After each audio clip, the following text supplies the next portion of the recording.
Dari San Budi, bahas tentang drawdown, Mas. Yang nggak tahu drawdown itu contoh. Kita masuk ke MQL5, contoh aja ya ini ya, MQL5. Kemudian kita coba pilih salah satu lah contoh. Yang inilah, contoh yang pertama Anita Setiawati. Oh, Indonesia kelihatannya ini. Kita bisa lihat ada beberapa indikator di sini. Salah satunya adalah maksimal drawdown 32,2%. Berarti ketika Anita ini trading, dia pernah sampai minus 32% dari modalnya. Jadi gitu. Contoh, modal saya $1.000. Saya drawdown sampai 50% atau maksimal drawdown saya di sini 50%. Berarti saya pernah sampai floating minus sampai $500. Berarti bahaya banget. Iya, sampai $50 ya lumayan berbahaya dia cara tradingnya. 32% menurut saya juga lumayan berbahaya untuk tradingnya. Biasanya ketika profitnya itu besar-besar, itu memang drawdownnya itu bakalan besar. Biasanya kayak gitu. Kita contohkan yang ini aja, 43%. Keuntungannya 13.000%. Karena semakin besar resiko, semakin besar juga keuntungannya. Itu gitu untuk ngelihat namanya drawdown. Drawdown yang bagus itu berapa? Drawdown yang bagus ya di bawah 5% karena resikonya kecil. Tapi ingat, ketika resiko kecil berarti kita pendapatannya juga bakalan kecil. Tetapi tetap nanti jangka panjangnya bakalan tetap konsisten mendapatkan profit. Daripada profit gede langsung habis modalnya, mending kecil tetapi terus-terusan untuk mendapat profit. Dari King Candlestick, apakah indikator di TradingView bisa dipindahkan ke MetaTrader di laptop? Mohon penjelasannya. Untuk dipindahkan itu nggak bisa, beda script. Kalau TradingView itu pakai PineScript bahasa pemrogramannya. Kalau MetaTrader itu menggunakan MQL5 script atau base dari C++, kalau kalian tahu bahasa pemrograman. Jadi nggak bisa dipindahin. Tetapi misalkan kalian pengen indikator-indikator yang agak menarik, kalian bisa aja langsung aja cari di Google indikator MetaTrader, katakanlah 5. Itu kalian bisa cari-cari di online, ada banyak di situ. Tinggal download aja, ditaruh di MetaTrader-nya. Atau kalian bisa menggunakan MQL5. Ada beberapa yang gratis, ada juga yang berbayar, itu pasti. Kalian bisa klik di market, kemudian masuk ke indikator. Ini ada yang $50 atau kalian bisa cari yang gratis. Atau bisa menggunakan expert atau robot. Itu macam-macam di sana. Kalian bisa cek sendiri sesuai dengan kebutuhan kalian. Karena ada juga yang daripada saya bayar di MetaTrader, mending di TradingView saya dapat banyak indikator tapi gratis. Monggo, preferensi masing-masing. Dari Indro Saputro, buatin penjelasan lebih detail. Oke, terutama pakai broker luar itu alur-alurnya seperti apa jika komisi atau spread per trade kita sudah masuk pajak ke tanah air. Kelihatannya untuk pajak enggak termasuk, karena komisi atau spread itu langsung ke brokernya, kelihatannya enggak. Tetapi ketika kita WD itu kan kita berarti mendapat penghasilan dari trading, itu pajak.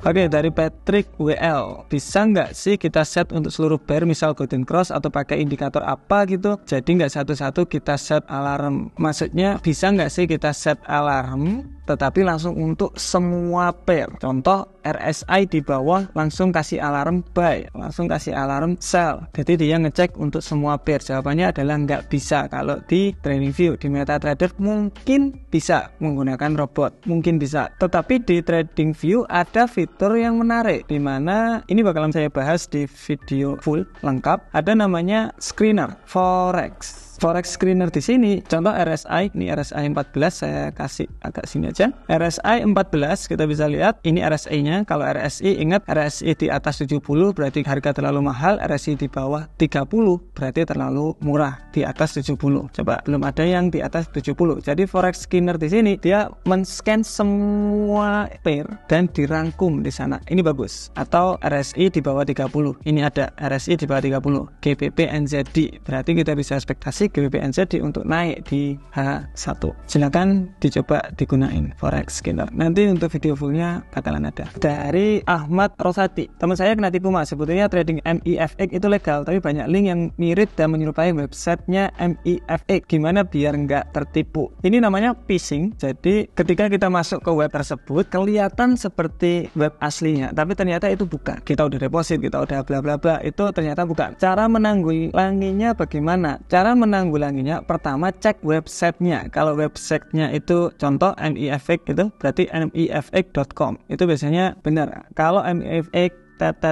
atau mifx.blogspot mungkin pokoknya yang macam-macam itu biasanya agak berhati-hati. Jadi pastiin masuk ke sana dulu brokernya. Contoh apalagi ya, GK Invest contoh. Biasanya yang paling atas karena Google itu udah ngecek. Biasanya yang paling atas gkinvest.co.id. Kalau kalian udah agak ke bawah mungkin lebih agak hati-hati lagi. Jadi pastiin yang paling atas itu biar nggak terkecoh atau terfishing. Apalagi kalau kalian itu di sosial media. Kalau di sosial media kan biasanya kita diberikan link, kemudian kita klik langsung kita daftar di situ. Menurut saya jangan seperti itu. Misalkan cocok, saya biasanya kayak gitu. Ketika ada share link di sosial media, saya klik dulu brokernya apa, saya masuk ke browser sendiri, saya ketik sendiri. Itu lebih aman daripada kalian langsung klik dari sosial media dan langsung daftar di sana. Dari Rama IB5423, izin tanya Pak, di MetaTrader saya tidak ada tanda spread, adanya sebaran. Spread sama sebaran itu sama Pak, dan berubah-ubah angkanya. Ya, spread sama sebaran itu sama. Dari Pak Franz, apakah oke-oke aja kalau kita buka akun khusus untuk open posisi gold mengandalkan fundamental US dollar? Misalnya kayak tunggu rilis news CPI, NFP, apakah oke-oke aja kalau setiap open posisinya lumayan hajar lot? Saya klarifikasi dulu. Sebenarnya oke-oke aja kalian itu kayak overload, overtrading, tapi takutnya nanti kalian itu uang memang buat kehidupan sehari-hari, uang tabungan kalian, bukan uang yang memang mau hilang. Kalau misalkan Pak Franz di sini, misalkan modal tradingnya itu katakanlah 100 juta. 1 juta bikin akun sendiri buat memang dihajar lotnya 1 juta. 1% dari 100 juta. Saya contohin aja. Buat dihajar lot dan lain-lain. Nggak masalah. Karena itu kecil resikonya. Walaupun Pak Franz trading, ketika loss juga hilang 1 juta. Ya nggak masalah. Ya nggak sih? Jadi bisa seperti itu. Bisa 1%